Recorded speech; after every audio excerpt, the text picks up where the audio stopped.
The Amazing Spider-Man 2.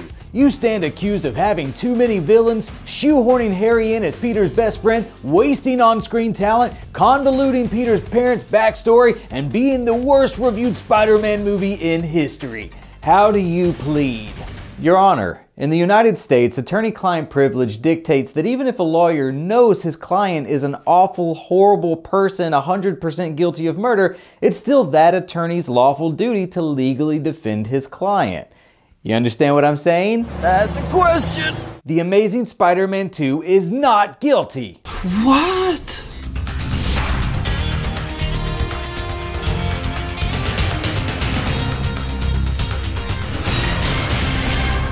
Look, I'm not going to insult your intelligence and pretend that The Amazing Spider-Man 2 is a perfect movie because it's just not. It's true that it is the worst reviewed Spider-Man movie in history, sitting at 51% on Rotten Tomatoes. There are even things I definitely don't like about it. Rhino.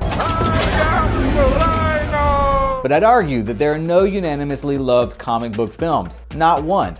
There are even people out there who hate The Dark Knight, if you can believe that.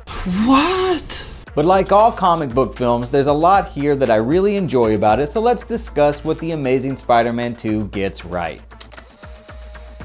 In the first Amazing Spider-Man, Mark Webb understandably tried to separate his Spider-Man from the Raimi trilogy, but I was just never a fan of the costume, or the yellow eyes that made Spidey look like he has hepatitis. The Amazing Spider-Man 2 suit was a huge upgrade, and it's arguably the most comic-accurate suit we've gotten on screen, especially if you're a fan of the Big Eye Spidey style of the 90s popularized by Todd McFarlane.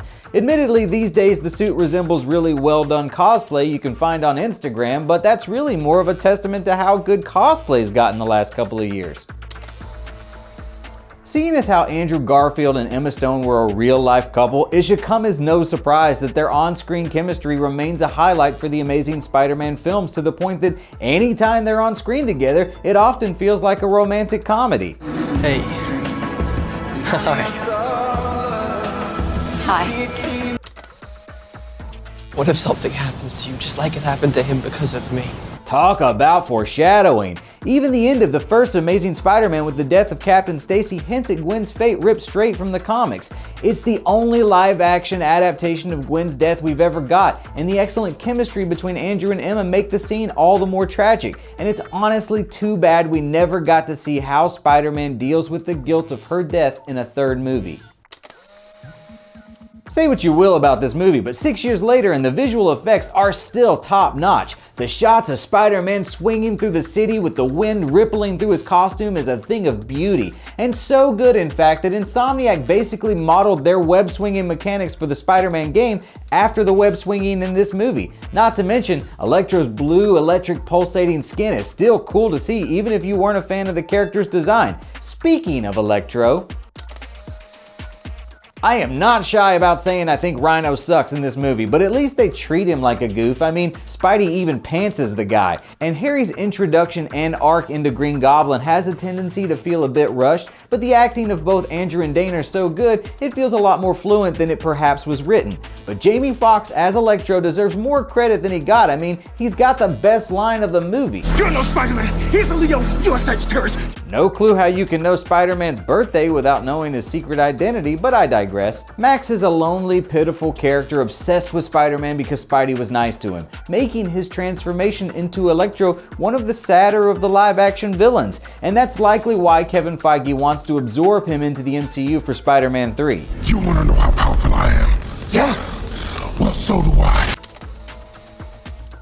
Oh, don't get too excited. There isn't a director's cut for Amazing Spidey 2. You lied to me! But if there ever was a movie deserving of a director's cut, besides Zack Snyder obviously, it's The Amazing Spider-Man 2. There was reportedly a lot of footage left on the cutting room floor, including Shailene Woodley's introduction as Mary Jane Watson, and an entirely different ending revealing that Peter's dad, Richard Parker, is still alive, lending me to believe that somewhere on the cutting room floor is a movie I want to see.